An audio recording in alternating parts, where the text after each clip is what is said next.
Muy buenas, profesor.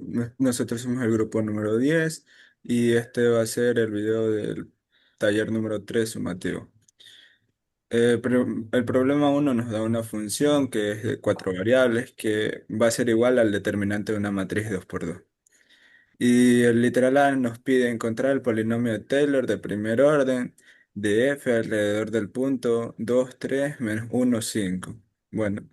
Para el polinomio de Taylor necesitamos primero que nada las derivadas parciales. Sacando las derivadas parciales respecto a cada una de sus variables, obtenemos que, mm, o sea, obtenemos el vector diferencial, que ese ahí lo debemos multiplicar por otro vector de errores, el cual se define como cada componente restado con el punto que eh, de la función que nos estamos encontrando. Ya. Entonces, eh, el polinomio Taylor se define como f evaluada en el punto más cada derivada parcial multiplicada por un diferencial de error. Ya. Entonces, el polinomio de Taylor nos quedaría de la 5a más b menos 3c más 2d menos 13. Y entonces, el literal B nos dice que usando la aproximación lineal obtenida en el literal A, determinar a cuál de las entradas de la matriz 2 3 menos 1 5 es más sensible el valor del determinante y que justifiquemos por derivadas parciales. Bueno, sacando las derivadas parciales y evaluándolas en el punto que nos habían dado anteriormente en el literal A, nos queda que la derivada de f respecto a es igual a 5. Este valor es mayor a las otras derivadas parciales evaluadas en ese punto. Entonces podemos decir que la matriz que nos dan con esos valores es más sensible en el valor de la entrada de la posición en A. Y continuando con mi compañero.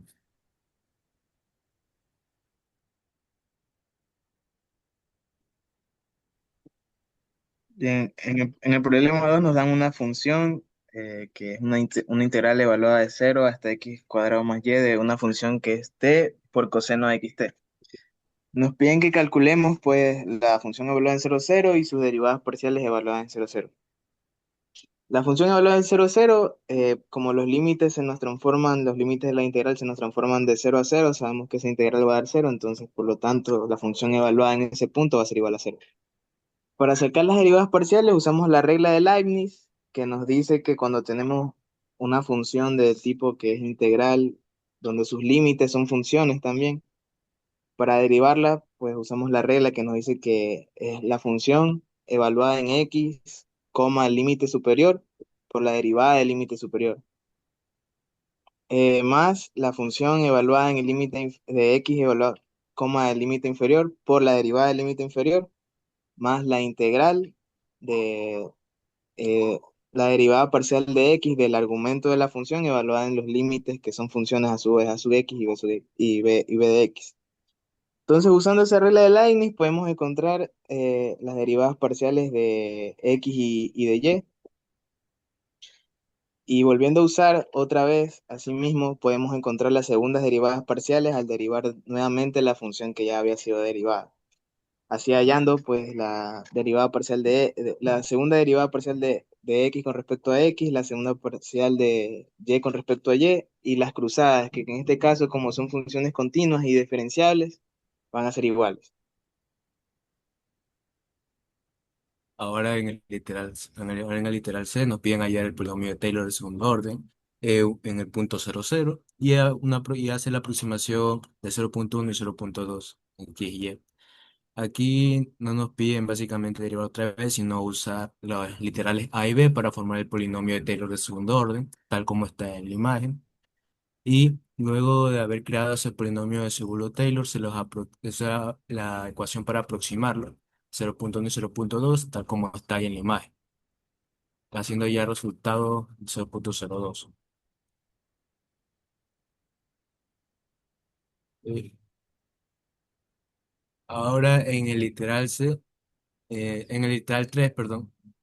Básicamente en el primer ejercicio nos piden usar el teorema de derivación implícita, primero hallando los valores de S y de P y de B, tal como está ahí en el ejercicio.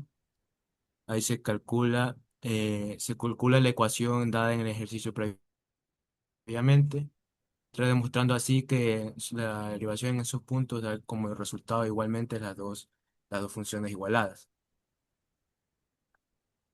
Entonces, asimismo concluimos que f de S, P y B es continua en comparación con las funciones polinomiales eh, y así B define como función de clase segunda X a Y.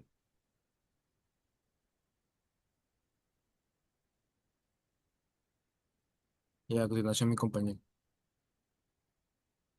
Bueno, en el literal B, ya asegurándonos que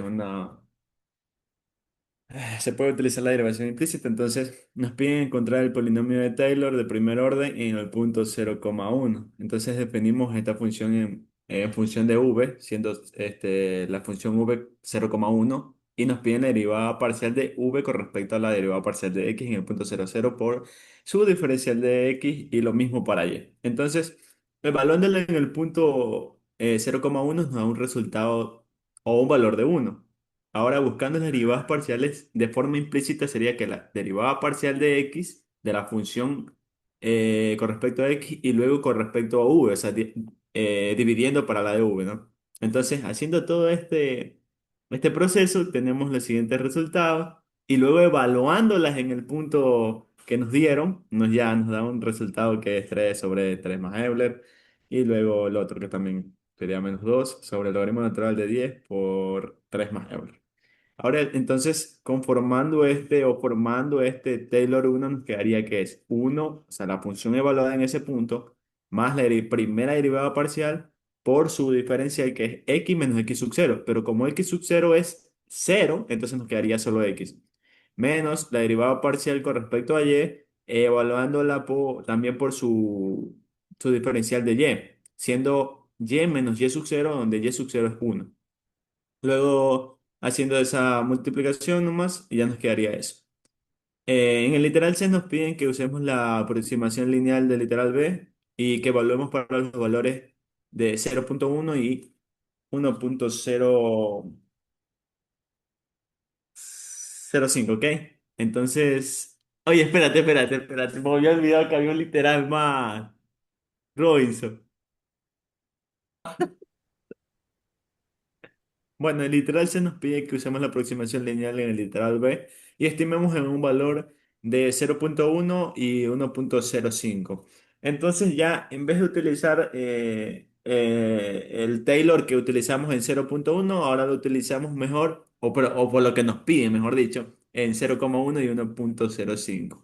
Entonces evaluamos, simplemente es una evaluación donde ya tenemos el teorema de Taylor y evaluar en ese punto, más nada donde nos da ese siguiente resultado que es uno más Euler sobre 30 más 10 Euler menos 2,10 que sería 2 por 1,05, ¿no?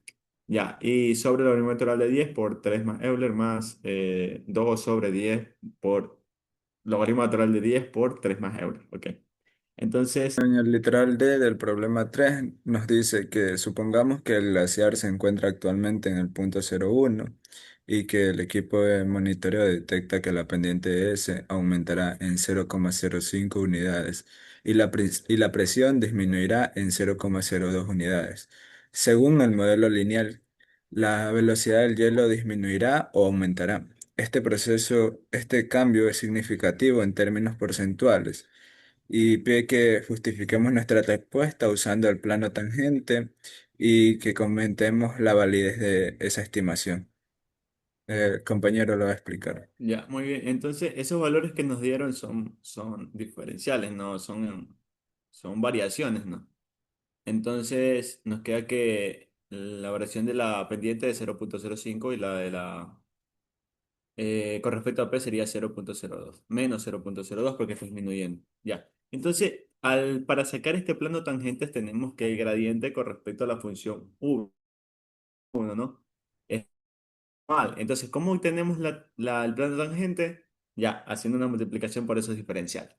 perdón, un producto punto por ese diferencial. Entonces nos quedaría que la variación de esta velocidad o de v sería la derivada parcial de v con respecto a la derivada parcial de s por su diferencial de s más la derivada parcial de v con respecto a la derivada parcial de p por su diferencial de p. Entonces, haciendo todo esto y derivado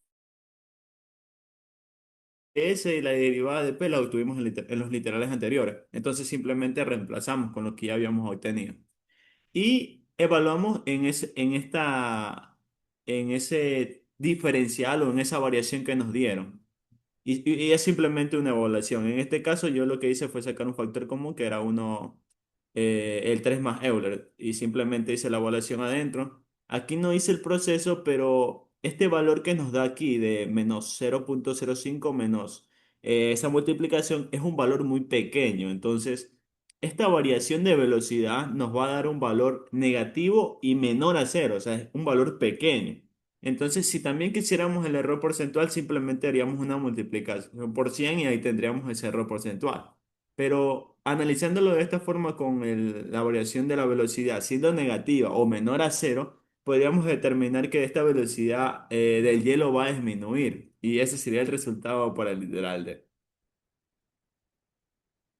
Ya, y con esto concluiríamos como tal el taller 3 y espero que la explicación haya sido lo suficientemente buena o la justificación suficientemente buena.